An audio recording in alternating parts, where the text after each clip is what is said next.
What is going on, everybody? My beautiful brothers and sisters, fellow radiators of love.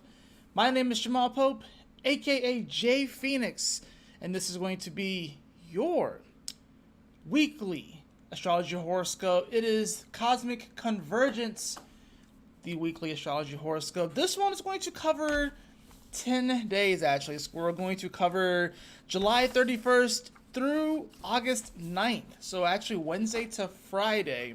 And the reason why I'm covering that much is because I'm going on vacation. So I'm going on vacation on in just a couple days, Thursday, and I won't be back until Wednesday evening. So normally Cosmic Convergence will go live either on Tuesday or Wednesday is when I usually go live. It's either like Tuesday evening or Wednesday in the afternoon.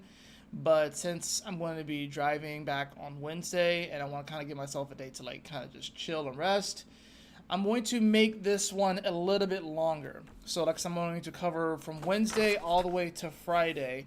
And then on Friday, I'm going to do like a mini Cosmic Convergence that's going to cover Saturday, Sunday, Monday, Tuesday. That's probably what I'm going to end up doing.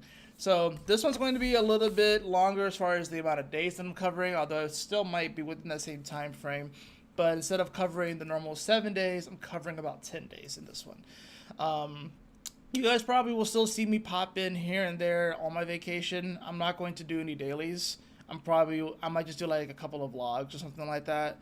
But, you know, at least you guys will have the weekly astrology horoscope and stuff. And then you guys can, of course, refer to this as well. I might even put timestamps somewhere in the video at some point to where if you want to refer to different days throughout the week, you can come back to this video and click on the timestamp and you can check out Wednesday, Thursday, Friday, Saturday, so forth.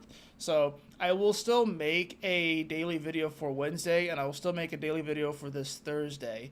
But starting on Friday of this week, so Friday, this August 2nd, essentially those aren't going to have dailies because like I said, I'm going to be at the beach, you know what I'm saying? So anyways, so yes, this one's going to cover a few more days than usual, and that's that. But yes, we are here at the astrology horoscope. We are almost done with July. Of course, we have one more day of July and then we're going into August. Still Leo season, so happy birthday to all the Leos out there. I've heard something about apparently August Leos are insecure. I didn't know that. I don't know who came up with that or where that came from and stuff like that. I wouldn't know. I don't have a sun in Leo. The sun was transiting Scorpio at the time of my birth, so, and I'm a November Scorpio. I don't know what Scorpios that we typically don't claim October Scorpios. November Scorpios don't, but I'm also a third decan Scorpio, so we're a little bit more chill compared to the first and second decan Scorpios. First decan Scorpios usually I feel like are the ones that get, when people think of Scorpio and like all of the negative associations with Scorpio, I feel like that's the first decan. I feel like the second decan Scorpios, those are like all of like, you don't hear as much about them, but they're the ones that are all in like the business and all the, they're more concerned about money and all that sort of stuff. Us third decan Scorpios, we just don't give a fuck. we kind of fly under the radar. I don't know if it's because we are in the decan ruled by the moon, so we generally are just, we are a little bit more spiritual, I guess, of the Scorpios, but I don't know if spiritual is even the right word, you know what I mean? Like I said, those first decan Scorpios are ruled by Pluto, second decan Scorpios are ruled by Neptune, and third decan Scorpios were ruled by the moon. So, you know, like I said, it's every sign has like different decans and stuff, which is actually what I use when I do these astrology horoscopes. The chart that I use, it shows the decans. And maybe I eventually will make like a video on like the different decans of each sign and, you know, what it means to have like your sun in that sign or that spot or the moon in that spot and the extra influence that comes from being in that 10 degrees of that particular sign. So watch what I say. Hey, I mean, you know, I'm just saying, like, you know, that's just generally how Scorpios go. Like, we don't claim October Scorps. I'm just kidding. I'm just kidding. But we like to make fun. I don't know. I think every sign is allowed to make fun of themselves or make fun of, the previous month or whatever like that. No, like I guess Aquariuses are kind of like that. My wife, she is a February Aquarius, not a January Aquarius, so she makes fun of the January Aquariuses. Uh, I don't know if all other signs can kind of echo that sentiment that they make fun of a particular month version of their sun sign. But that's the funny thing about it. There are different influences based off of where your sun was at, or where the sun was at in that 30-day transit at the time of your birth. So it can express itself, even though it's similar, it could express itself slightly differently based off of the first 10 days, the second 10 days, or the last 10 days. So, in any event, let's hop into today's video, a journey through one's heart. So we are continuing this story of this young lad and his dragon, and I didn't even realize how weird the bow kind of looked on this one. That's the weird thing about AI, that sometimes the things look kind of weird. I did like 6 or 7 iterations of this photo. There was one that was decent. This is the best one, in my opinion. I don't mind that even some of the background characters kind of looked a little washed out, because that could just be the art style, and I'm not really tripping about it. But, I've been saying that these two are going on a journey, and we're going on a journey with them. But what's interesting about this is that you would think that this journey would entail going on some sort of grand adventure, going to different castles, and meeting all these different people. And while that is true, at the current moment, they are still kind of at what I guess you would say in the starter town, or the starter city, if you will. And that's mainly because the sun is in Leo and we still have all this energy in Gemini, including Jupiter. Remember, Jupiter loves to go travel. Jupiter rules travel in foreign lands, but it's in Gemini. Gemini is the familiar, the close to home, the neighborhood, if you will. So this is the journey that we are all embarking on right now, is through our own heart. It's not something that's way out there. It's not something that's per se far away. It's not in a land far, far, far away. I mean, it could be, but a lot of the answers that we are looking for are actually a lot closer to home than we realize. And it is the journey through our heart, and that's what we are doing right now with the sun in Leo. It is the journey through our heart that we are experiencing right now. And, we do have some interesting things coming up this week, of course. We have that new moon in Leo, which is obviously pretty big. We have Venus, which is going to go into Virgo. So Venus will be leaving Leo and be going into Virgo. We have Mercury that's going to station retrograde this week as well. And we're also building up to the Sun-Jupiter sextile, which will be happening next Wednesday. So, definitely some pretty interesting things happening. I don't think this is the most extreme week in the astrology, but there's still definitely some heavy-hitting, contenders as far as transits go. And we're definitely going to remember this week. It's definitely going to be a memorable week for that matter, energetically, if you will, vibrationally, if you will. But like I said, I don't think it's the most extreme week.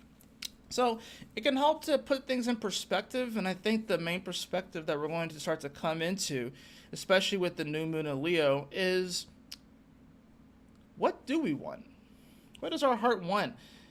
Have we been going counter to what our heart wants? Are we living from our heart-centered truth?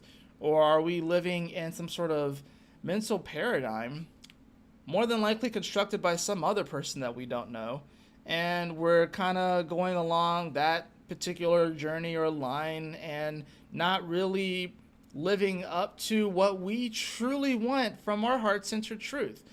This is going to be a week where we start to really take those things more into consideration, especially with the Mercury that's going to be retrograding. And while it does begin in Virgo, and it will meet up with Venus this week as well, before it goes back into Leo, this is going to also, like I said, start to highlight the whole Venus retrograde in Leo last year. Where Venus was definitely more so focused on the relationships and the even money stuff and, what we're attracted to and the shiny stuff, and whether or not, especially from more of like a physical standpoint with Venus, it's like the things that we thought we wanted, that we thought were shiny, maybe weren't as shiny as we thought they were. Now, this year, it's going to be the mind. Maybe some of the thought patterns or the mental paradigms or the ways of thinking, maybe we thought that they were shinier than they actually were. And now we're having to kind of go back and reconsider those things. Although Mercury won't retrograde to Leo this week, but we kind of start towards that process. So it's going to be the buildup of that. So, and of course, this sun is still going to be in Leo this entire week. So this is the journey through one's heart. And I have these guys in the city plaza, if you will, because like I said, they're not off on some sort of grand adventure, climbing mountains and fighting other dragons or whatever like that. They are in the city plaza, and they are, communicating amongst the town folk.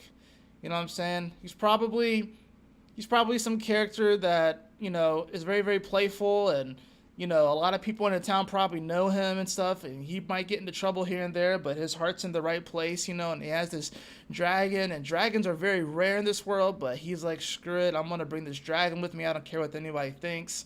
I think it's interesting how the dragon is green and his eyes are green, and this just kind of happened that way.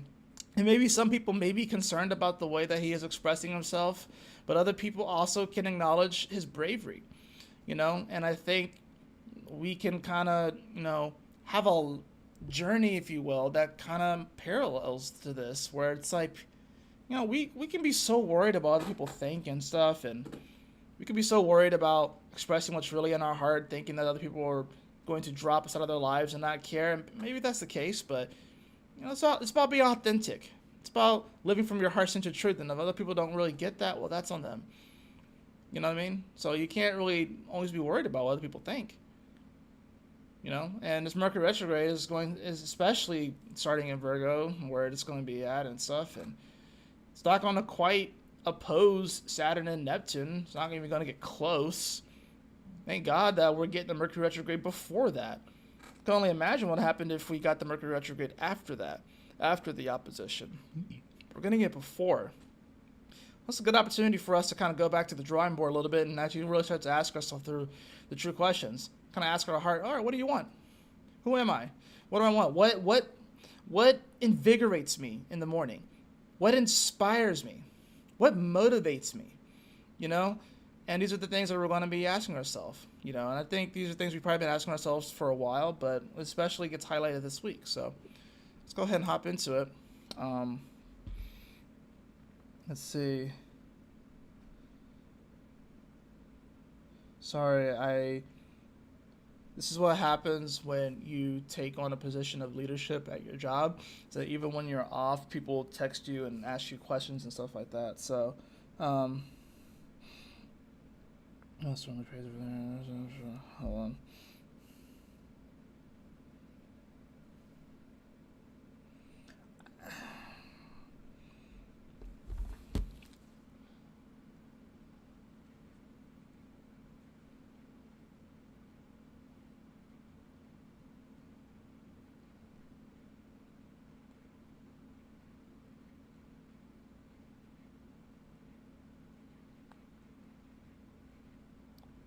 Give me 1 second, y'all. This is actually kind of a pressing thing.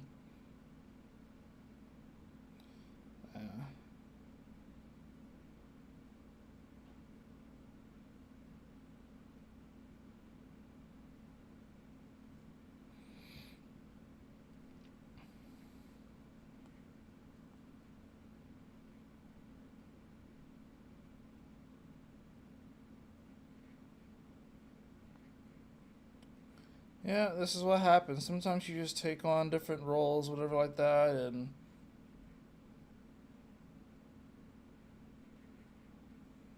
you gotta be able to put out fires when they come up, you know what I'm saying? So it is what it is. So I appreciate y'all's patience. Let's go ahead and hop into it as well. So this is the current moment right now. Hold on, let me pull this thing up. There we go. Wait. There we go. All right, cool. And that's the current moment right there. Oh, look at that. Moon's right on Jupiter as I start this video. I like that. It feels like a good omen right there. Feels like a really good omen right there.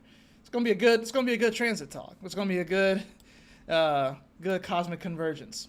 So, yeah, you got that moon that's going to be, going through Gemini today. It's going to finish up in Gemini tomorrow, and it will enter into Cancer later on tomorrow, of course. But let's go ahead and start that up. We have that moon that's going to, right at the beginning of the day, it's going to make a square over to Saturn. So, it's one of those things, like I said, with the moon, it makes these aspects rather fast. Moon and Gemini, this definitely can deal with kind of scattered thoughts, and Saturn's trying to find some type of organization to those scattered thoughts, even if it is in Pisces, and it's all watered and kind of, I would say kind of like drowned out a little bit by this Neptune energy that's there. But yeah, we can definitely have some scattered thoughts right now, which can cause scattered emotions and feeling all over the place, trying to find our footing, if you will, with this moon in Gemini. So, and that's like earlier in the day, like very early in the day. So I mean, in Europe, this is kind of how your day starts. So I say in Europe, I think emotionally people are going to kind of wake up and be a little bit frazzled, maybe a little bit all over the place. Maybe they have some pretty intense dreams. But trying to find some organization when it comes to that, kind of put things in perspective, put things into a bit of order so things aren't really frazzled. I would think that, it would be beneficial to keep a notes and keep some lists today. If you have some different tasks that you have to get done, it's best to kind of write these things down so you can get your thoughts organized. If you happen to be awake during this transit, definitely keep a notebook nearby so you can write these things down. Looks like keep yourself organized and check things off as you go along, So have that. Then, of course, we're going to see this moon that's going to make a sextile over to Chiron. This is what America's going to be waking up to primarily. For some of y'all be at work. For some of y'all will have already been at work at this point. We're going to have this sextile to Chiron. So once again, kind of already emotionally all over the place. If you didn't organize your thoughts with the square to the Saturn, then the sextile to Chiron, you're not really going to feel the opportunity there. You're not going to really feel the positive benefits of that. Where it's talking about, I think this is about having just the right attitude. Gemini's all about attitude. And with the sextile over to Chiron, yeah, we can definitely get caught up in the wrong kind of attitude, kind of lamenting over things, kind of being like, woe is me, getting into that victim mentality. The sextile presents an opportunity for us to not be in that place and to have a different mentality. It's like, I think if things maybe go awry today, if things kind of feel a little bit weird or off, having a good mentality about it, learning how to laugh it off, I think will be very, very positive. So I think Wednesday, like for this hump day, it's going to be very key for you to learn how to just let things roll off your shoulder or kind of laugh things off. It is what it is. And try not to get too up in arms about it. So this is going to be a transit that we're not going to feel for too long. It's only going to be like a few hours, whatever. But, I think this is something that we just have to take into consideration. Attitude. Super important. So, we can look at things in our life and be like, oh shit, well that went wrong. I fucked up there. Well, we can get into a victim mentality. We can start to blame other people, especially with Gemini. This is like the mirroring aspect. So it's like, even if you're feeling something internal, don't project it on other people. That's what mutable signs, they tend to project. I mean, all signs project. I'm just saying, like, mutable signs, it is mutable energy. It moves energy around. So they're in many ways, they're not really supposed to hold on to things. They're supposed to move things around. They're not like fixed signs that will just hold on to an energy and remain fixated on something. Or cardinal energy and direct it. No, and like mutable signs, they move it around. It's a little bit different from cardinal signs because they also move energy. But like I said, they're more so about the direction. It's much more focused. Mutable signs, they just moving around. They're kind of like the benders, if you will. So, this is like, maybe you have some thoughts. Maybe you need to like bend them a little bit. If you have like some negative thoughts, bend those thoughts around, turn it into something positive. This is a good lesson in alchemy. This sextile to Chiron. It's a good lesson in alchemy and how to have a attitude of gratitude, if you will. Now, we also, of course, right after that sextile, we'll see the sextile to Venus. So, if we have, there's a whole step to this. If you kind of organize things with Saturn, you have an attitude of gratitude with the sextile to Chiron. By the time that you get to the sextile with Venus, you should be feeling pretty good. You should be feeling pretty confident. You should be feeling that you can attract those beautiful things into your life. You should be able to feel that love, if you will, the love for self. and like a healthy love for self with the Leo energy, right? And that's really what this is about. It's about receiving that from yourself. And then, you can reflect that out into the world. Gemini's the twins, right? So that you can become like that shining beacon and be like, it really could be a day where you're just feeling yourself. Or you cannot be feeling yourself. It's going to be either one or the other. It's going to be either one or the other. But if you can maintain a positive attitude, I think Wednesday can be a very good day. I really do. Now, the moon does finish the day with a square to Neptune. So I think it's one of those things where it's like, even though the day is really all about how can we organize our thoughts, how can we have a positive attitude, how can we receive our own love, and then be that beacon, we get to the square to Neptune right before it goes into Cancer, and it's another challenging aspect. Because, like, despite all that, what about the world around you? Neptune at that last degree of Pisces. Is that rain? I think that is rain. It's going to be like, well, shoot. The illusions, the dreams, the mysticism, the fog. Can you maintain that positive attitude and that love for yourself even when it seems like the world around you is going crazy? Because that's the thing about this. It's going to be a very mental square. This moon at the end of Gemini squaring Neptune. So everyone's going to be, if you thought that the moon squaring Saturn was people trying to organize their thoughts at the beginning of the day, by the end of the day, people are going to be really trying to figure out what the fuck to do. But if you can hold out for a little bit, then that moon's going to shift into Cancer, and we'll start to find those things that make us feel comfortable. But it's going to be tough because these moons and Cancers haven't really been super comfortable, despite the fact that it is home there. They haven't really been super comfortable because, as soon as the moon comes into Cancer, it's making an aspect over to Pluto and Aquarius.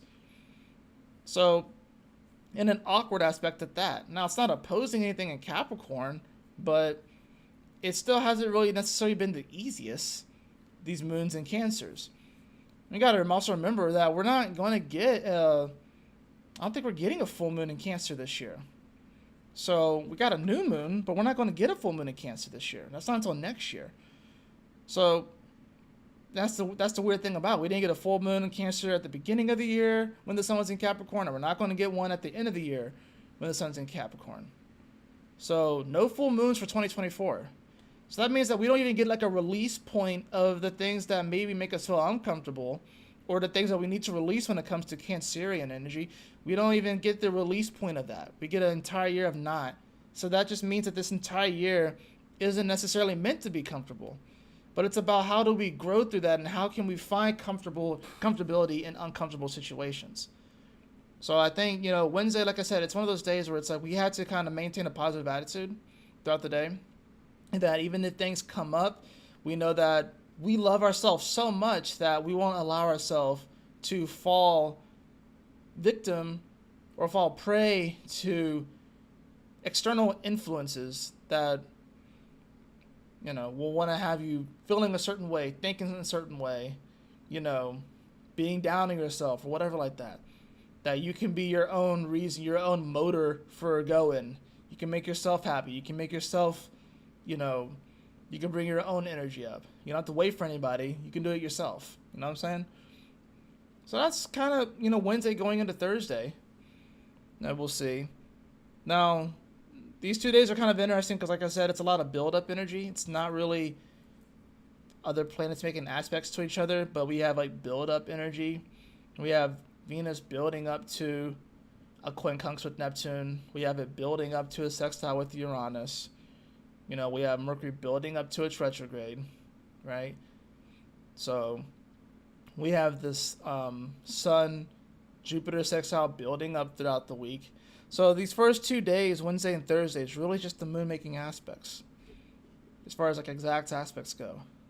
Because we'll see that moon, obviously, like I said, it will quincunx Pluto immediately.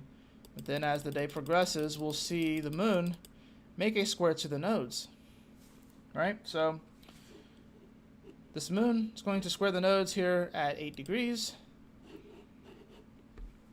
And it's also getting really close to entering into its balsamic phase. And that's pretty much what Thursday is all about.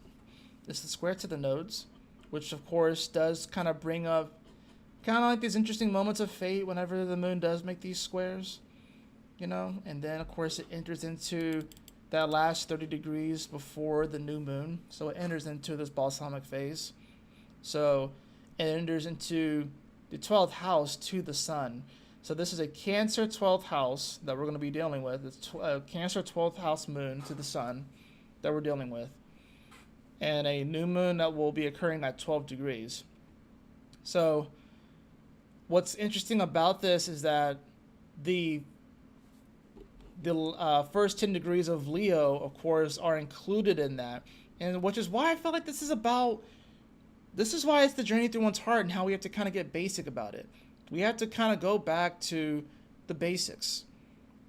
It's kind of reminding me of almost like we have to sit in a class that's being taught by children, but not in the sense of about the world, but just about, how to love itself and how to just be authentically yourself. I think there are things that we can learn from children, and obviously I think there are things that we teach children, obviously. You can think back to when you were a child, there's a lot, I can think back when I was a child, there's a lot of things I didn't know. But, if you look at a child that has this passion for something and just the creativity is it's flawless. It may not be necessarily flawless in their technique or flawless in how someone may judge a piece of art in a museum, but it's flawless in the fact that it's just automatic and it flows, and they don't really care about what it per se looks like. It's simply the fun of doing it, and they're proud of it too, no matter what filter we get as we age when we look at a child's drawing. I'm saying it's some of you guys metaphorically, esoterically, are afraid to show your drawings to God because you think God's going to judge you or something like that. And it's God's not going to judge you like that for your drawing. That's kind of the way it is.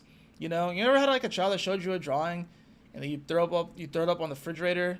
You know what I mean? Some of you guys are afraid to do that to God. Or your higher self, if you want to use a higher self, whatever y'all believe in. But I'll say God, Some of you are afraid to do that to God because you feel like you have to be a certain thing, have a certain amount of money, be at a certain level in your life. You're so worried about the perfection aspect of it. That's why this Mercury's retrograding in Virgo. We got to forget about the perfectionism aspect of things, especially within our own minds. So some of you guys are afraid to even do that. So we have to go back to basics. Why do you love what you love? What makes you excited? What are you passionate about? What will give you the same energy or vibration, or hop into the same vehicle vibrationally that you had when you woke up on Saturday morning and you got to eat cereal and watch cartoons? Now, I know not everyone had the same childhood, obviously. But I'm sure everyone could think back to at least a moment where they were just incredibly excited for something as a child. What is it that you can do right now that can have you hop back into that same energy? And I think that's really what we're learning with this new moon and this whole week, is what can allow you to hop back into that. We all still have it. It's just whether or not we are going to listen to that part of ourselves.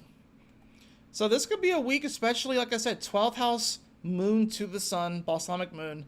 This can be a lot of inner child work, especially with it being Cancer, where you do kind of have to almost mother yourself a little bit. Maybe the neglected parts of yourself that, like I said, maybe you feel neglected. Maybe you have to go back and mother that part of yourself. Maybe this. I feel like this will be a good week to do some inner child work. I really do. Probably any new moon that you get in Leo is probably a good time to do inner child work. I would say Cancer as well, but I'm saying mostly in Leo because the new moon is more than likely going to have some parts of it being in Cancer leading up to it, right? Unless it's like a 29-degree Leo moon, you know what I'm saying? But some part of the moon will be in Cancer. So, you know, this is going to be, Thursday's going to be one of those days where, you know, some of y'all may get nostalgic, a little emotional, like just probably out of nowhere too. And you're going to have to kind of learn how to mother yourself. Some of you guys may just like feel the need to just call your parents out of nowhere if you don't already call your parents that very much often, whatever like that. This can be one of those days that can, especially with squares to the nodes, it can be a day where it kind of tugs on the heartstrings a little bit this Thursday, I don't think it's a bad thing. I think it's necessary.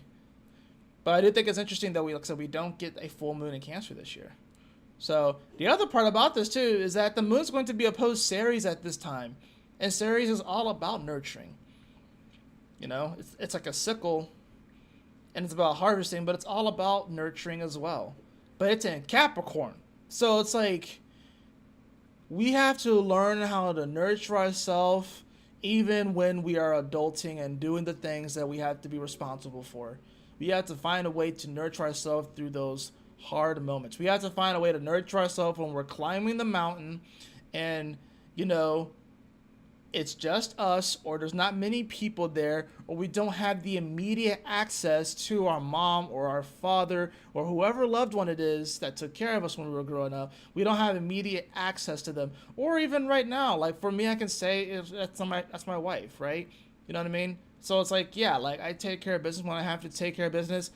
I turn into pudding around my wife most of the time. I turn into absolute pudding. And most men, I feel like most men are like that. We turn into pudding, okay? I gotta learn how to nurture myself when she's not around. And I do that. But I have to learn how to do that. You know what I mean? So it's like, we have to learn how to almost be that person to us. Be the hero that we need. Be the person that we needed when we were growing up. That's this balsamic phase of this moon leading up to conjuncting the sun, right? And that's Thursday. So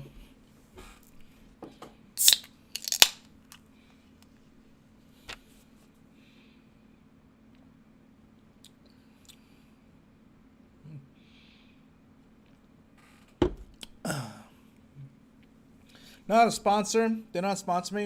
If y'all want to sponsor me, that would be cool. But I got this wild CBD blackberry 50 milligram sparkling water. So they have a 25 milligram version. They just doubled the potency. So wild, they have really great products. I take some of their gummies as well. They're really good stuff. So no, they're a really good brand in like legal states and stuff like that. We have the CBD drinks in our store.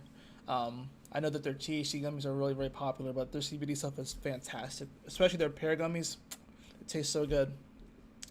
So we move into this Friday, right? And we are going to see a couple of things. You can already start to see that Venus here at 26 degrees has already begun its square over to Uranus.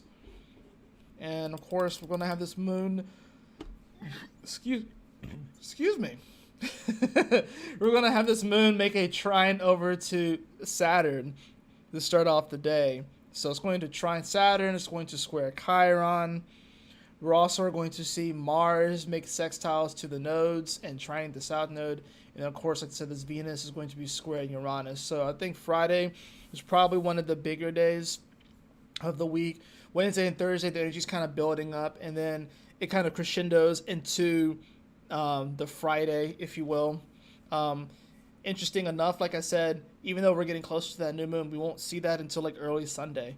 So now Friday here, so we have a trine to Saturn. Like I said, a nice aspect, but I think it's one of those things where it's like, yeah, we do kind of have to find a way to nurture ourselves through these energies. Saturn and Pisces is definitely trying to find some type of organization, trying to, find some sort of integrity when it comes to the Piscean energy, especially it's a spiritual nature. And, this moon in Cancer is trying to find some way to be comfortable, but it's not going to be super, super comfortable today, especially on a day where Venus is going to be in square to Uranus. Now, these are happening at the same time, 18, 18, 26, 26. Super close orbs, too. 51 minutes, 52 minutes, 15, 31. So, incredibly tight that these are happening at the same time. Just very, very tight. Very, very, very close. Let's talk about that Venus, though. You know, this Venus, it's in an interesting spot here in Leo, right? Because this is not a mutual reception. Because Venus, it's fine in Leo. It would rather be where Uranus is, but Uranus doesn't want to be where Venus is. So this can be one of those things where, now how does this apply practically? This can be one of those things where, like, Venus wants where Uranus is, and Uranus is like, nah, even though you're over there in Leo, I don't necessarily want to be here. Like, I don't necessarily want to just trade spots. But Venus almost just wants what Uranus has. And Uranus doesn't even want what Uranus has. But Uranus just kind of has to deal with it. I guess you can say it's probably better in Leo than it is in Taurus. Because at that point, it's in its detriment and not in its fall. So, detriment is like a slight upgrade. Energetically, I guess you would say. But it's like Uranus is almost sort of like in a damned if you do, damned if you don't. So this Venus in Leo, it definitely wants something, right? It wants to be desired, especially with a square to Uranus and Taurus. It wants to be desired for its beliefs and its morals, especially its values, by other people. Uranus, right? Because Uranus does rule Aquarius, which opposes Leo, which is where Venus is, right? So this Venus wants to be adorned, but the question is whether or not the values even match up with the Uranus and Taurus. That's the weird thing about it. Because you remember, like, this Uranus, like, when I look at this, I think of like a radio tower for some reason, like a broadcast. And it's like this Venus just wants to be loved, wants to be adorned, and wants to be, you know, given all these shiny gifts and stuff like that. And it desperately wants the values to match up. But what happens if the values don't match up with the people? That can cause a bit of friction. And this is a square, so most likely it is. This is probably a day where we may see someone, and I'm going to say just more so politically, and it doesn't matter necessarily who it is, but we may see somebody express an opinion that is not well received, and then they're going to be pissed off that it's not well received. And I'm going to say it's probably going to be someone more of like more prominent. So it could be an entertainer, it could be a politician, but somebody is going to express some sort of opinion that they really almost like delusionally believe that will be accepted by people, and it's not going to be as accepted as I thought it was going to be. And that's going to cause some friction because of it. And that moon, like I said, being in Cancer at 18 degrees, making a trine to Saturn, I think the thing that's going to come up is like, well, shit, was it spiritual in nature? Or was it self-serving? Was it selfish? Was there any, like, deeper purpose behind the desire to be wanted?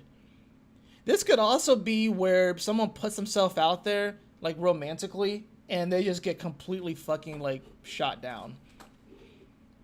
Like, I can see that. Like, I feel like, or someone goes on a date and it just does not go well. The date just doesn't go well. And the Uranus is always like a random energy too. So it could be like, maybe someone goes on a date, or you go on a date or something like that. And the moon's also in Cancer, which is going to just kind of just make the emotions even more so. And especially in the balsamic phase, it's going to just make it even more heightened and stuff. And then something random fucking happens, like God forbid, like a car accident happens on the way to the date, or shit, the person that you're on a date with, maybe some other person like sees them and they're like, oh hey, and they dated back in high school or some shit like that. And it makes everything super awkward, and then you don't see this guy again, and then like 2 months later you see this person and they're dating the person that they're dating the person that interrupted your date from high school and shit like that. And you're like, whoa, what the fuck was that? Like that's what this kind of energy is. So it's like, I would just be cautious, be careful to not get overly attached, because this is fixed fire and fixed earth, to not get overly attached, right? To a desired outcome, if you will. I think the outcome is going to be the outcome. But if you get overly attached to a desired outcome and it doesn't go that way, it can cause some major frustrations and some major friction. And with the moon in Cancer, it's just going to make you super moody about it. And with the balsamic moon in Cancer, it's just going to make you super moody about it. So I would just be careful of that.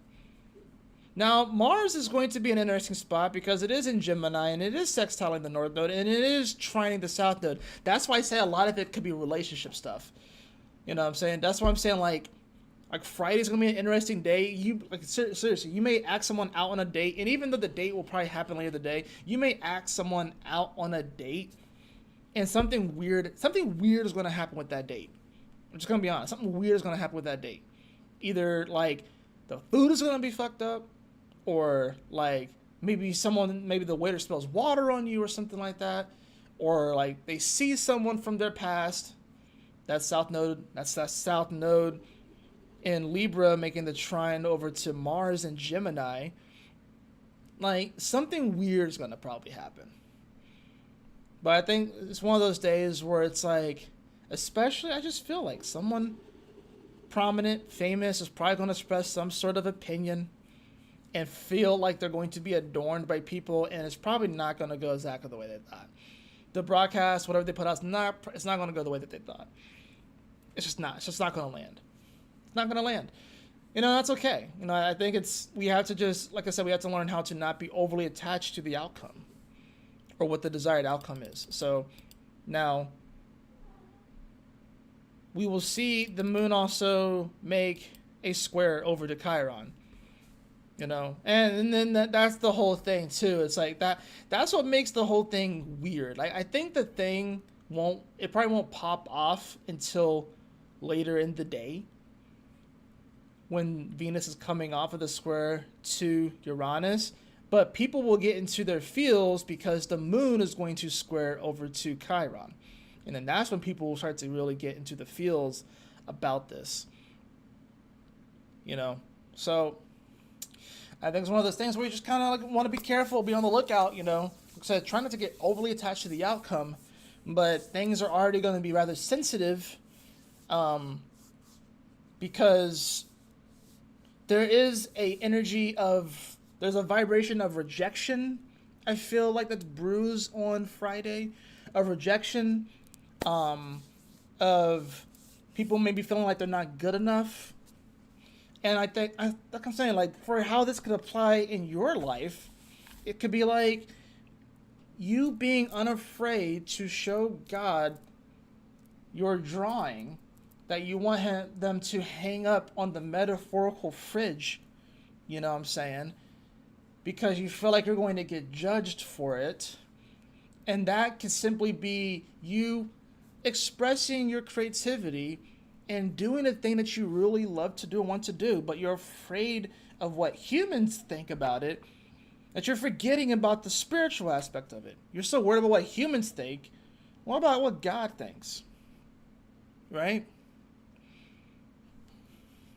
You're so worried about human affairs, you forget about the spiritual. So, you know, don't be afraid. Like I said, this is the journey through one's heart. And I know that sounds cute and fun, but that's what it is. That's where we are. So, all right. So now we move on to Saturn Day. We have that moon is going to make a trine over to Neptune. early in the morning.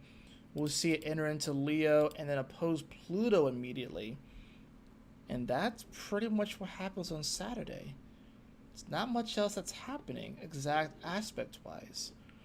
We have, of course, Venus that's building up to a quincunx to Neptune and getting ready to ingress into Virgo.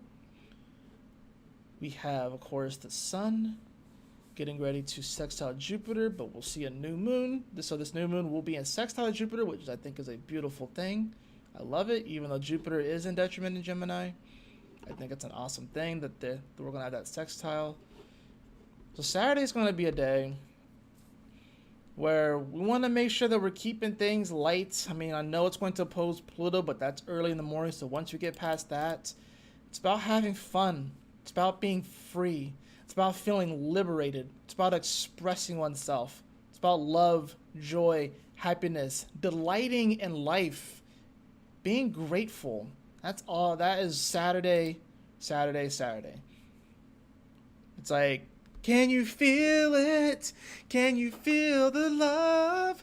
Nothing feels better than feeling the love. And that sounds so corny, but it's so true. That's all you need to know for Saturday. Can you feel the love? Can you feel the love tonight? Dun, dun. Like that. Like seriously, that is Saturday. Can you feel the love? Can you feel the love? The love for life, the love for oneself, the love for God, the love for other people. Can you feel the love? That's Saturday. Now, let's fast forward to that new moon in Leo. This new moon is going to be happening at 12 degrees of Leo. It is going to be in sextile to Jupiter and Mars. It's actually sextiling the midpoint, which is pretty cool. Sextiling the midpoint between Mars and Jupiter here at 12 degrees. We also have, of course, at the same time as this new moon, Venus, which is at 29 degrees, making a nice little quincunx, awkward stare over to Neptune. Now, it's interesting. I looked at the saving symbol for this one, and it's essentially about, like, kind of like reflecting on the past and stuff like that, and finding the balance between reflecting on the past too much and not wanting to be involved in, like, life and human affairs, and, you know, like, you don't want to retract so much, but you also want to give yourself time to reflect and to kind of think about, you know, where you currently are in life and, you know, how you can maybe move things forward and stuff. So it's a very contemplative new moon as far as that goes. Now, degree-wise, 1 + 2 is 3, and 3 is the number of Jupiter in Sag. So there definitely brings up this whole, like, well, shoot, do you believe in yourself? Do you believe that you are worthy of it? Do you believe in love?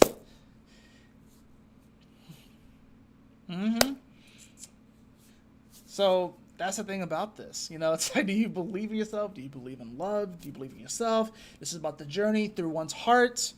And literally this new moon is going to make an aspect to Jupiter, which is about the journey. And even Neptune, in a sense, is about the journey. And Venus is at the end of Leo, making an aspect over to Neptune, right? So, you know, this Sunday, this is the interesting day, too, of course, where we're going to see Venus station. So, I think that this new moon is, you know, like I said, it is Leo. So it's about, you know, joy, creativity, passion, expressing yourself, being yourself, without a care in the world, shining your light, being bright, you know. And this Mars is going to definitely pump it up with the sextile to Mars, even though it's 3 degrees, but it's the Sun and it's Jupiter and it's Mars. So it's very passionate, you know. And this is like fire and air coming together. So it's fireworks, baby. It's fireworks, you know. The moon, we will see as it comes off of it, it will make a sextile over to Jupiter early in the day, like around noon. It'll make that sextile over to Jupiter. So it's going to now expand upon that new moon pretty much immediately. It's the first planet that it makes an aspect to coming off of the new moon in just a few short hours. So there's going to be like this expansive quality. Not only that, but it is in the decan ruled by Jupiter too, that this new moon is. That's why I keep calling this the journey through one's heart. Because that's what it is. We are going on a journey through our own heart. And some people, that could be a scary place because the heart could go counter to what the mind is saying. Because people become so reliant on the mind that they've forgotten about the heart. They forgot about their heart-centered truth, right? So I think that's what it comes down to right here. Now, I think it's kind of poetic even that this is happening, the sextile's happening at 15 degrees, so it's like that midpoint between these two signs. So we have to learn how to find that balance, you know? We don't want to go like super over the top with Leo where it's like, you know, we burn the grass, if you will, because it's so freaking hot. But we also don't want to not give any type of sunlight. We don't want to not give any attention to these sort of things. So we gotta find that balance, if you will, here. I think the fact that we have a new moon in Leo, which is ruled by the sun, on Sunday. Now, of course, whether Sunday is actually Sunday because the Gregorian calendar and everything's gotten lost, and it may, for all we know, be Wednesday, but who knows? Let's just say it's Sunday, right? It's pretty freaking cool that it happens that way. Now, of course, like I said, this is the day where Venus does station. In fact, if you look at the sheets, I'll show you guys real fast.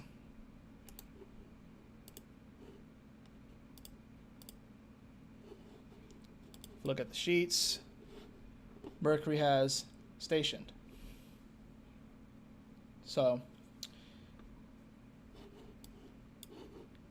Mercury is at plus 11, mind you. Sun is at plus 8. Mars is at plus 1. Jupiter's at minus 5. So it's not strong, of course. But like I said, this is about even growth through an uncomfortable situation, too. You know, putting yourself... What is Gemini? It's communicating. Putting yourself out there. Talking to people. Making friends. Getting to know your neighbor. That's very uncomfortable in today's world. I live in an apartment. I don't know a lot of the people that live around me.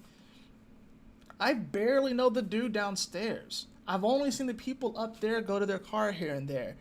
And then there's one dude that's a little bit further over in the apartment that I talked to for a little bit because he's like running for like local office and he won his primary, so he has like the regular election coming up in November.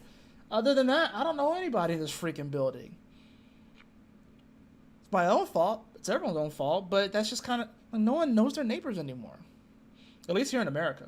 I don't know how it is in other places. But at least here in America, a lot of places in America, we don't really know our neighbors like that. It wasn't always like that. When I was younger, we knew all our neighbors. You knew all the neighbors. Even the ones that didn't have kids. You knew the neighbors. So that's the weird thing about this. It's like, you know, how can we... This is about, you know, we have to learn how to reconnect to each other. You know? And reconnect in a way that doesn't involve politics, religion, government, like all of those other things, you know, all of the things that can potentially keep people divided, race. We gotta learn how to connect to people without all the fucking labels, with all the things that we keep that supposedly divides us. What about the things that unite us? Like love, the desire for love, human interaction, happiness. You know, we all want, we all eat, we all sleep, we all have sex. You know what I'm saying? Like, so it's like, you know, we all need oxygen to breathe. We all need shelter. We all need companionship. You know, we all need laughter. We all need to have fun. Like, those are the things that unite us more. You know, we're so focused on the division And the separation, where you forgot how to just simply connect. If you take a group of young children, they're going to play with each other. Doesn't matter what their race is, doesn't matter their background. They'll play with each other. They don't care about the other stuff. It's not important to them because it's not important. It may help to provide some structure when you get older, but ultimately it doesn't matter like that. What matters is how we treat our fellow human being. And I think a new moon like this, that's sextiling this Mars, that's sextiling this Jupiter, right? And a Mercury that's retrograding in Virgo, and a Venus that's quincunxing Neptune at the end of all this too. It's about how can we connect to other people again and remember what it means to be human. Because so many people have forgotten what it means to be human. So. Oh, wait, no, hold on.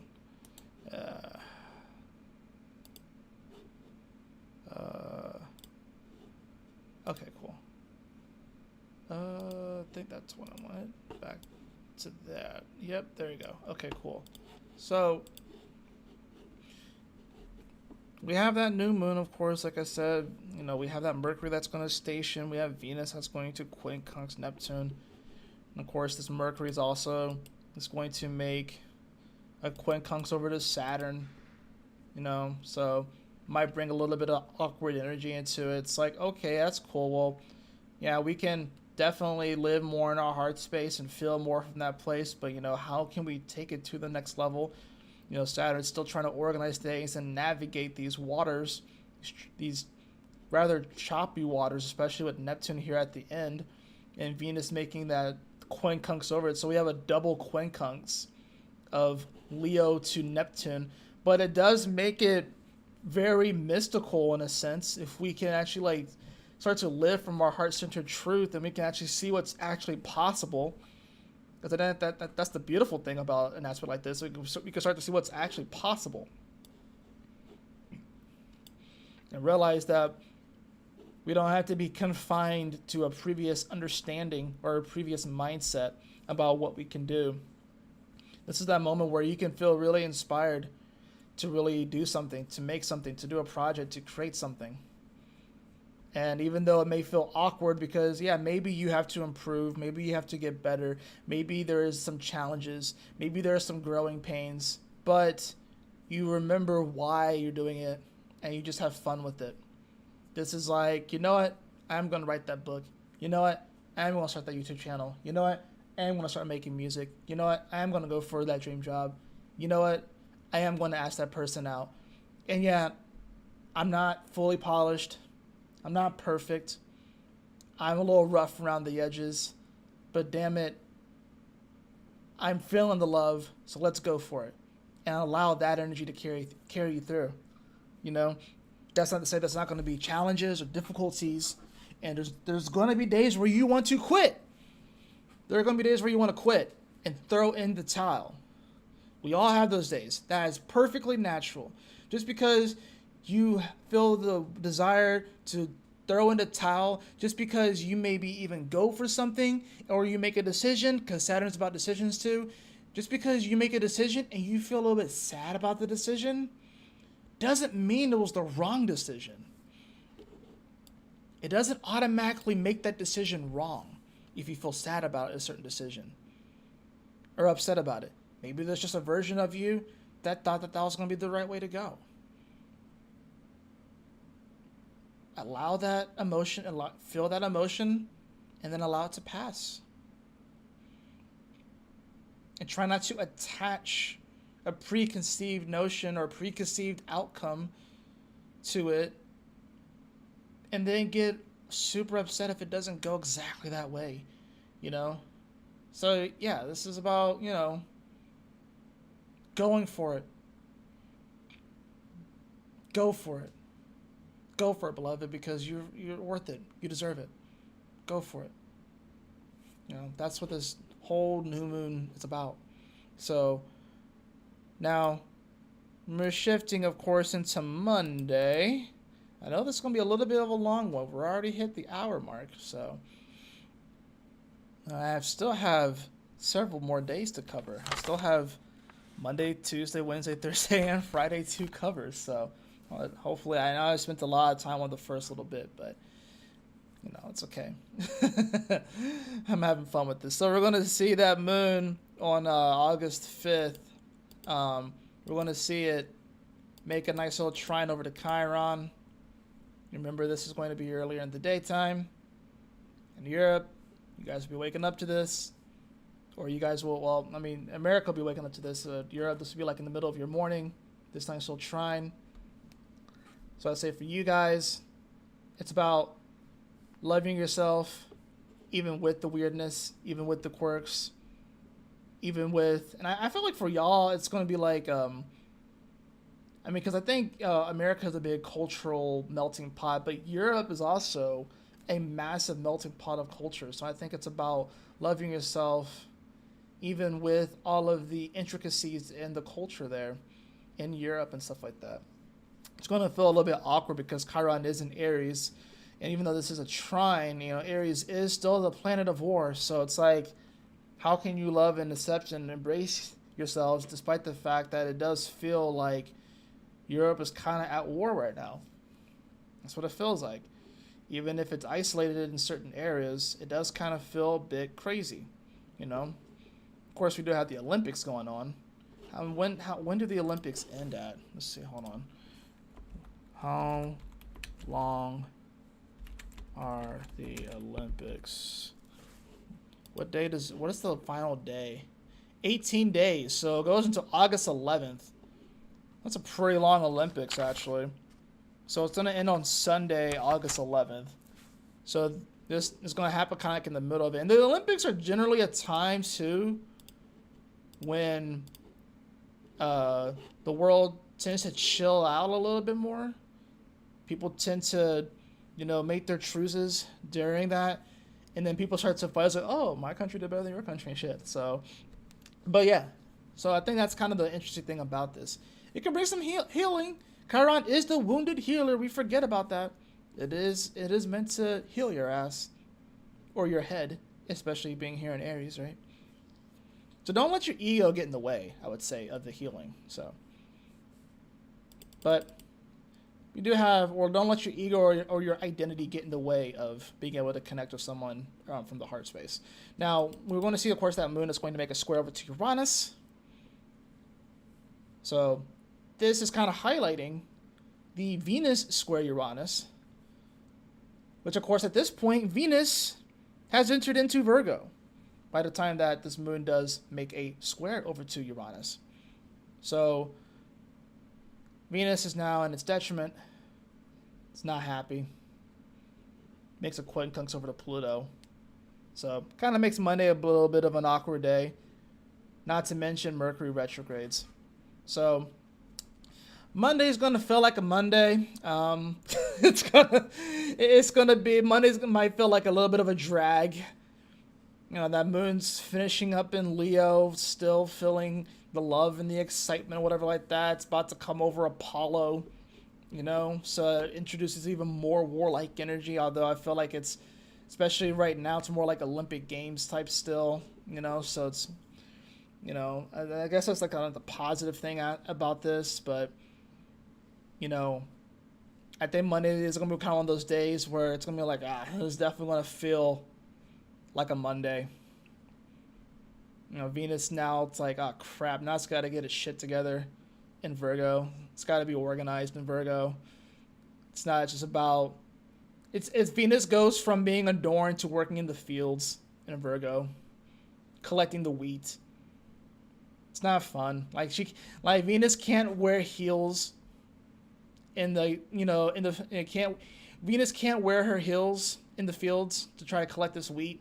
Doesn't work that way. She's gonna freaking twist her ankle. You know what I'm saying? So I think Monday's sort of one of those interesting days, as far as that goes. Now, of course, we will see this moon.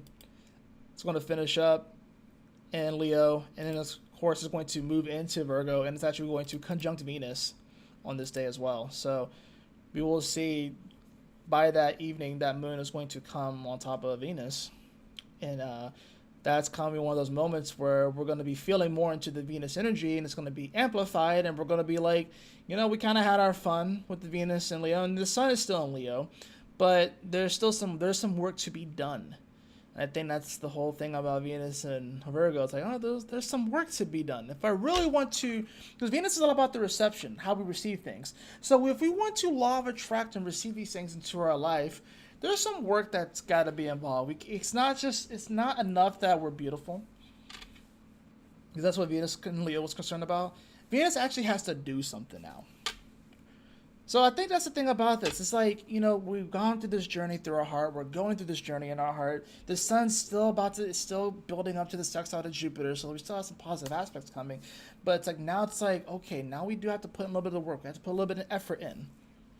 And that's Monday, Now, Tuesday is one of those days, like I said, where we don't really see a ton of stuff happening exact, besides the moon is going to meet up with Mercury retrograde at 4 degrees. This is early in the morning, so this is, you guys over in Europe, once again, you guys will be waking up to this energy. You guys will be feeling this a little bit more. This is like your morning and stuff. Those of you who are watching in other parts of the world, this could be like the middle of the day for you. So we'll see that happen, and then of course we will see this moon. It will square Mars as well, in the afternoon at 11 degrees. And that's it for Tuesday. It's just the moon making a couple aspects. We won't film for very long. So it's just kind of, once again, just kind of building on the previous day's energies. Where it's like, yeah, the sun is still, it's about to be halfway through Leo. So it's kind of interesting, because now we have all this Virgo energy that's suddenly popped up out of nowhere. So we have all this Virgo energy, and we have this Gemini energy, and the Aries and Pisces, and just the sun over in Leo, chilling by itself. But the sun doesn't mind that. The sun is fine being by itself in Leo. Because the sun was going to take the party and the light no matter where it is. Doesn't necessarily need to have people around it, or planets around it. Now this moon in Virgo is definitely going to have people, kind of thinking more, particularly wanting to kind of people are going to want to get their shift together, you know what I'm saying? People are going to need to get their shit together, be a little bit more organized, be a little bit more prepared, be a little bit more meticulous about things and stuff too. We still have to remember though, and of course, this moon that's going to be squaring Mars, that's kind of an interesting one. Definitely be careful of what you say.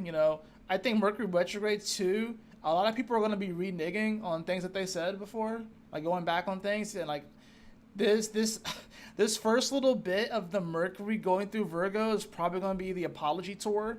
I wouldn't be surprised if we start seeing prominent people start to apologize for things.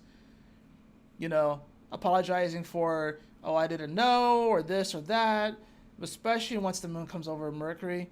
Like, I feel like Monday, Tuesday, like I said, it's going to be the apology tour. People are going to start to apologize. They'll say things like, I wasn't thinking right back then. I wasn't thinking straight back then. I wasn't in my right mind back then, or I was young back then. I'm sorry I offended you. I'm sorry I offended this group of people. We're going to start to see that a lot more with this Mercury retrograde, especially for like the first little bit of Virgo, the apology tour. Now, I'm not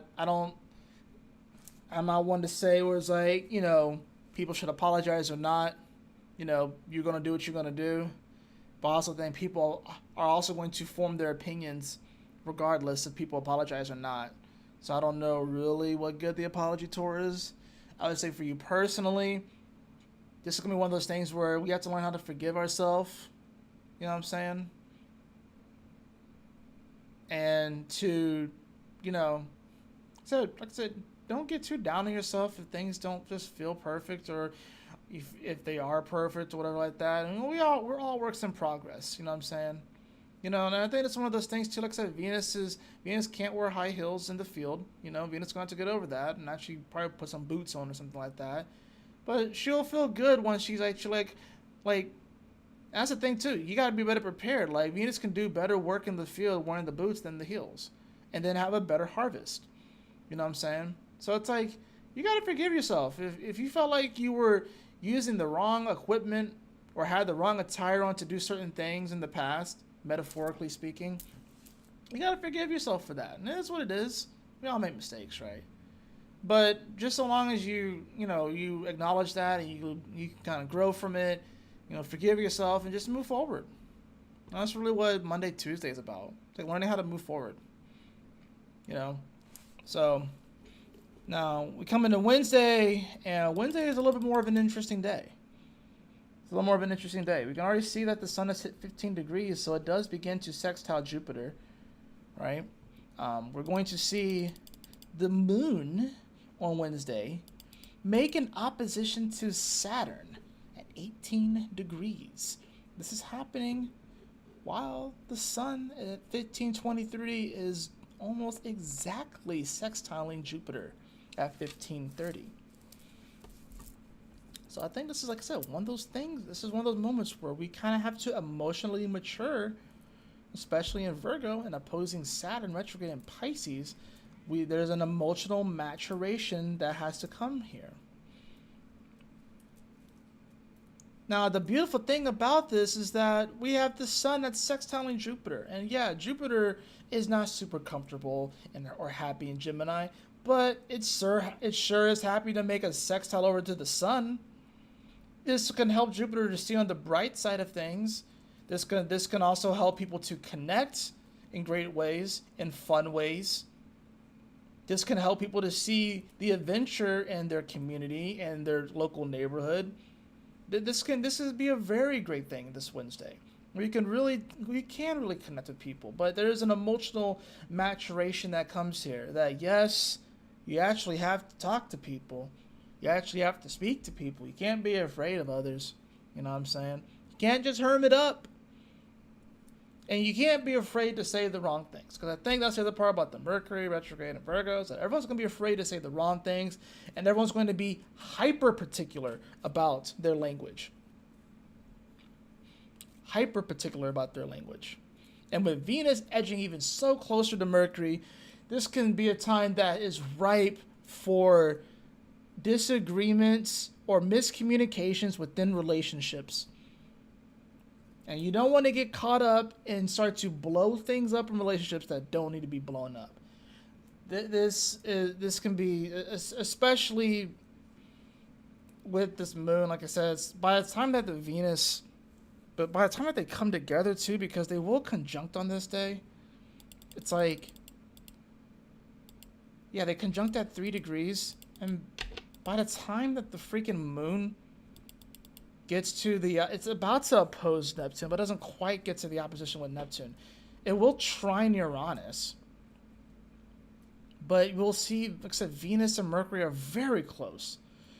So it's like, and this is 3 degrees, so it's about belief too, right? And Mars is at 12 degrees, right? So it's actually an exact sextile to where the new moon was. So it's like, so don't take situations and blow them up, and don't take miscommunications in relationships and blow them up and then feel like everything is completely wrong. Especially with the moon in Virgo that's going to be getting ready to oppose Neptune on this. It's like I can just feel it. Like, people in relationships, especially say more so romantically and stuff like that, it's like there may be disagreements or arguments, and it's probably based off of a miscommunication, if you will, especially with a Mercury retrograde. Mercury is already tough in Virgo, but it's not tough in Virgo. It actually rules. Excuse me, not tough in Virgo. It rules Virgo, but it's it's already very, very particular in Virgo. But then throw a retrograde on top of it as well. It's like, golly, this is like trigger city. People are going to be triggered left and right, up and down, diagonally. It's like, I can't caution enough. Try not to take things too personally on Wednesday in relationships. Communications can lead to weird breakdowns, breakups, and this is going to go by fast. So this is not. Especially with the sun and sextile to Jupiter, there's no need to break up over something like this. It's not major enough. It really isn't. It's just maybe you have to alter your communication style, or maybe you have to explain things a little bit differently. But especially, this is the kind of aspect where someone will be like, if they don't feel absolutely perfect within the relationship, they're going to leave. Despite the fact that there are no like obvious red flags. There may be some yellow flags.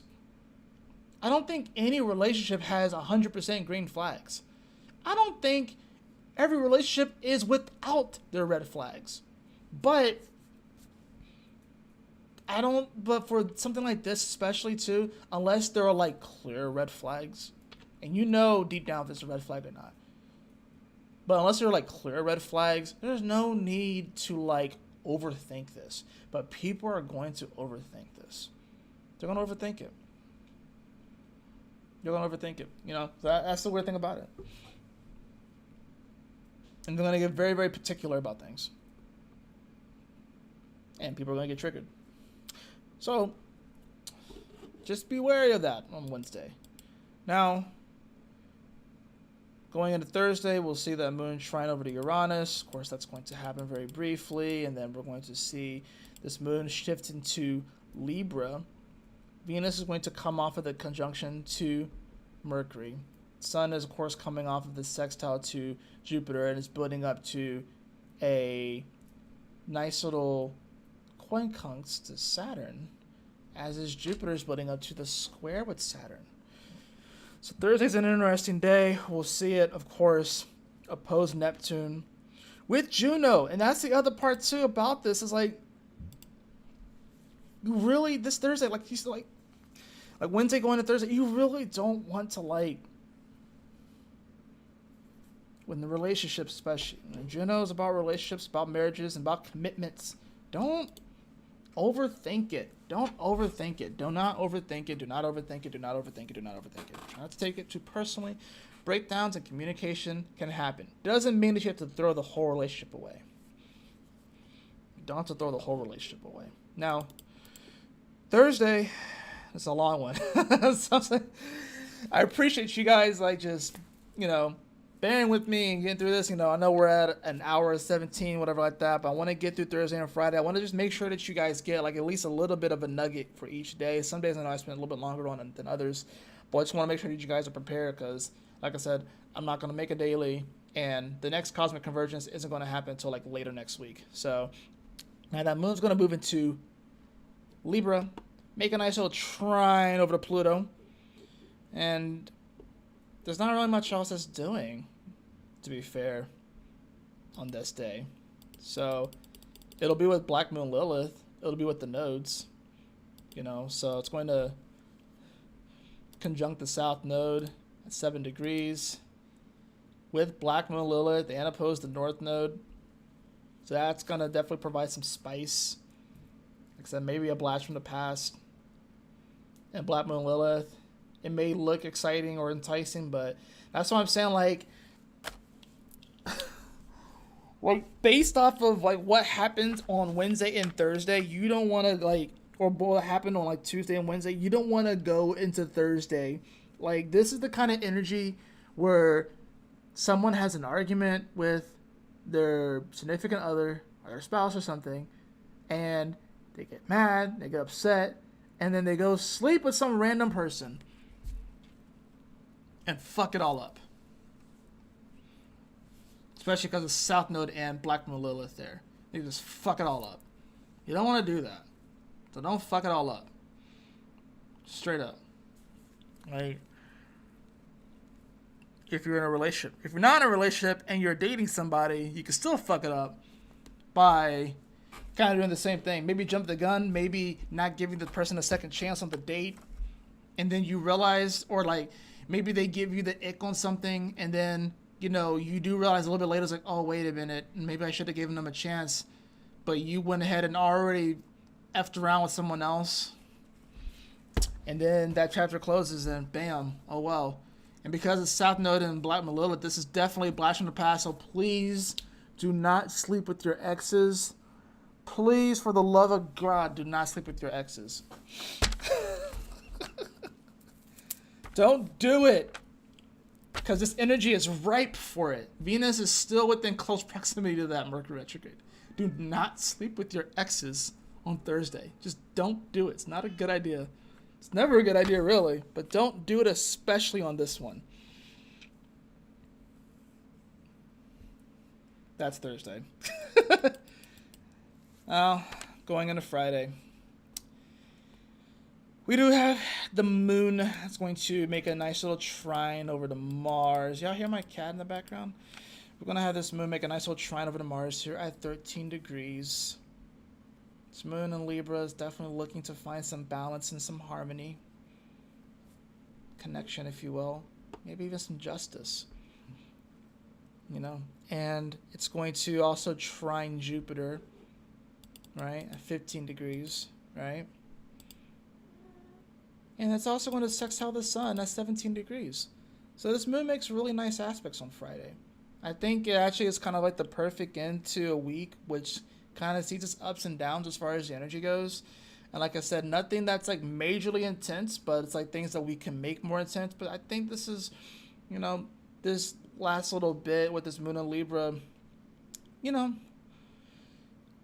these positive aspects to the Gemini energy, to Mars, you know, it's like, okay, so, you know, this moon looks like it's going to be more focused on balance and harmony and stuff. And yeah, Mars is, you know, rules Aries, which opposes Libra, but it's in Gemini here, right? So it's like, you know, how can we find balance when it comes to the way that we communicate and how our thoughts and our communication, how our actions actually are being communicated, what is the language of our actions and stuff like that too, you know? So, and then, of course, Jupiter, how can we expand upon this? You know, how can we, you know, expand upon the harmony in our life, if you will? And then the sextile over to the sun, you know. This is about, like, you know, still find that balance within our heart, still find that balance within our passions and stuff like that too. And, you know, how do we find that balance when it's like, okay, when to, like, you know, when to kind of show the unbridled passion of the Leo energy and when to kind of dial it back a bit and not always be so bold. Leo doesn't necessarily know how to turn that off. They can't turn it off, but it's like knowing when to be bold and when to kind of dial it back a little bit, finding that balance. And I think, like I said, the way that the week ends with these positive aspects, trine Mars, trine Jupiter, sextile Sun, it kind of, it's sort of like the reminder of like, okay, you know, yeah, what is it that I really do want in my heart? You know, what do I think about these things as well? You know, there's also an imaginative kind of quality to Gemini as well, even though imagination can kind of be Pisces, but Gemini can be very, very imaginative as well. So it's like, how can we engage our imagination? How can we, you know, like I said, I think this is about maybe we imagine the sort of actions that we maybe would take, and you know, maybe we do kind of do a little bit of a projection in this aspect here, where it's like we could think about the actions that we're going to take, you know, and how that might make a difference in our life. We could think about how through those actions that might expand certain qualities within our life. You know what I'm saying? And then of course with that sextile over to the sun, it's like, okay, how do we take that passion and that creativity, and how can we share it? How can we bring it out, you know, via that Libra energy? You know what I'm saying? You know, because that's what Libra is. The Libra is very much so. It's like, it does talk about kind of like sharing in many ways. It does talk about finding the balance and the harmony. It's talking about, you know, in many ways the relationship aspect too. So it's like, how can we take that and like share it with people? You know, so it's not just a love that we enjoy just all to ourselves, but we can actually share that love and bring it out to the world. You know, so I think it does end on a nice little note there. And like I said, it's the journey through one's heart. You know, it's not always going to be per se easy and stuff like that. And we may find ourselves to be like this unique. I mean, he clearly is giving off main character vibes compared to everyone else around him. I mean, look at his jacket with like the fur and stuff like that. And got this brilliant green dragon with him walking through the city. He's clearly the main character, right? So, you know, there are other characters we will meet along this journey as well. They'll probably appear up in the next Cosmic Convergence and stuff. But, you know, like I said, this is the journey through one's heart. this week, and I think it'll be a week that proves to be powerful in the way that it shifts our perspective, and powerful in, you know, how we can grow through the challenges that will present themselves, and how it is, just like I said, this is still Leo season, so remember to have fun with it. Remember to laugh. That's really what it's all about. Remember to laugh. Remember to have fun with it. Try not to take it super, super, super seriously, and you'll be good, you know, so. Oh, I know that was a bit of a long one. Got 10 days in that one, so, and ironically, this isn't even the longest one. I think the longest cosmic convergence I've done was like just shy of like 2 hours. I think it was one of the first ones that I did. I think it was, if I'm not mistaken, I think it was entering the final degree, which was the one where Neptune hit 29 degrees of Pisces. If I'm not mistaken, I think that's the longest one I've done. It's like around like 1 hour and like 50 something minutes. So to get all this actually in an hour and 26 minutes, it's actually kind of cool. It's actually kind of impressive. So anyways, let me go ahead and give this deck a bit of a shuffle.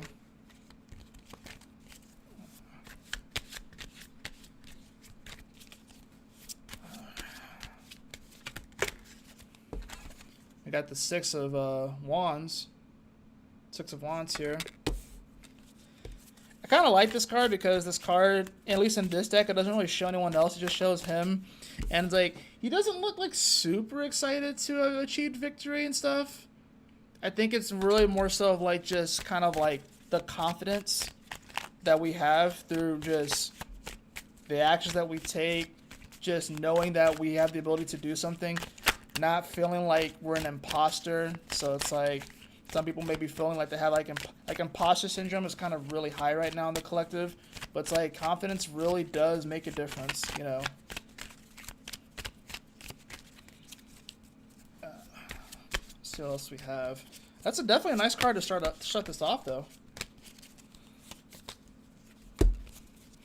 I have the Magician card as well in reverse, and I have that followed by the Eight of Cups in reverse. I think the way that if you really want to become the magician in your life, you gotta learn how to walk away from things. You know, you gotta learn how to walk away. And I think this is really gonna be more so. I'm gonna draw one more card just to kind of get a little more clarity. Oh, perfect! I knew that was gonna come up. I knew it. Magician, Eight of Cups, Nine of Swords. You can definitely be the magician in your life and create some beautiful, amazing things if you know how to walk away from the anxiety or the worry or the panic or the fear that's not going to turn out good. You got to learn how to walk away from that fear. You got to learn how to walk away. You have to learn how to detach yourself from this outcome that you fear or you worry about. And when the moment that you do that, it's the moment that this magician turns right side up, and you are able to actually manifest. But if you're holding on, Eight of Cups, this is about calmly walking away from a situation. It's not Five of Cups, where you're almost forced to walk away. This is like, okay, I've done all I can do here. But with the Nine of Swords here, it's like, yeah, you're worried, you're fearful. There's anxiety, there's a panic. It's a panic attack. It's the card of night terrors. It's like you have to learn how to be able to walk away from that. And once you learn how to be able to walk away from that, you'll be the magician and you'll have victory. You know? And also realizing that it is seldom, whatever worry that you have in your mind, it is seldom, like the reality of it is seldom not as bad as what you think it is. You know, I'll draw another card for you guys. Ace of Swords. I love that. Beautiful. Maybe we have some sort of new original thought that comes through. You got to think differently about it. It's about having an attitude of gratitude. Attitude is really, really important this week. Attitude is very, very important this week. That's not to say that like when things are going rough or challenging, that you just sweep things under the rug per se, you know, and not acknowledge them. You don't want to do that. But like if you have a positive attitude, you'll be able to get through those challenging things. You have to maintain that positive attitude. Now for the Oracle card. Oh, I have the card of green. Revitalize your nervous system. It's gonna be it's gonna be a week where, like I said, that nervous system that's very Nine of Swords in reverse, right? So, yeah, you don't want to like get super worried or super up in arms, and then you're gonna be all jittery and stuff like that, and just feel all the nerves and everything like that. So it's about, especially with the card of green, connect to nature. Go touch a tree, put your feet in the grass. I know one of the best. Sorry, my phone's buzzing and stuff. One of the best antidotes I've discovered for really bad anxiety, or when I've had like panic attacks, is actually going outside and touching a tree or putting my feet in the ground. And it's actually like it's actually science behind this, but it's like all that excess energy, all that excess electricity, it gets grounded, and then it just shoots through, and then the earth will absorb that energy and transmute that. So it's almost sort of like if you have all this excess energy, it has a way, the earth has a way of pulling that energy, so you can feel calmer and much more relaxed, and not as up in arms and not as worried. I'll draw one more card too for that. Ooh, we have Emerald, another version of green. Calm your mind, body, and soul. It just lets me know that this is going to be a week where people are going to be a little bit nervous and a little bit anxious. But if we maintain a positive attitude, and we also give ourselves the tools to deal with these worries or fears or apprehensions that may be coming up, realizing that these are just false. This is just false evidence appearing real. It's not real. It's just these different outcomes that we have attached ourselves to in our own mind. And we have to realize that, hey, life is life. Things are going to happen, but it's all good. It's all good. I'm here. I'm living. I'm breathing. I have something to live for. I have purpose, and I can smile through it. I can laugh through it. I can have fun. I can love through this energy. But yeah, I think it's going to be, especially, I love how this card, like I said, it's the drop of water, which this is usually associated with, trying to calm your mind. So I think meditation will be important this week. Any way that you can kind of calm your mind, your body, your soul, any way that you can kind of chill. I think sleep is going to be very, very important this week. But yeah, touch grass. Like, I know that's like a funny saying of being like, get back into reality. They need to go touch grass. Yeah, we need to go touch grass. You need to go out and touch grass. Or I'm going to be on the beach, so I'm going to be grounding by being near the ocean, right? You know what I'm saying? So like, putting my feet in the sand, and then just just being near the ocean and stuff like that. So that's how I'm going to be connected to nature this week. But yeah, connect to nature, touch some grass, touch some water, have fun with it. Try not to take things too personally. I think it'll be a very positive week. I think it'll be a good week. And that's what I got for you guys. So, but that's going to do it for this Cosmic Convergence. The journey through one's heart. I trust that this message will assist you on your journey this week. I appreciate you guys, as always. And like I said, we'll be back, of course, for the Wednesday daily here shortly. I'm probably going to make it here in the next few minutes or so. But we'll be back for the Wednesday daily. You'll get the Thursday daily.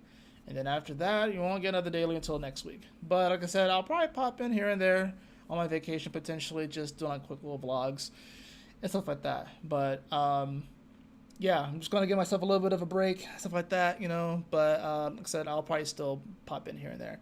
As far as the Cosmic Convergence, that'll probably be next Friday. So it's going to be a little bit before I get to that one. That one's going to be like a little mini one. But anyways, y'all take care. Stay blessed. Have a wonderful week, beloved. Thank you, of course, for joining. And I will see you all on the next video. Peace.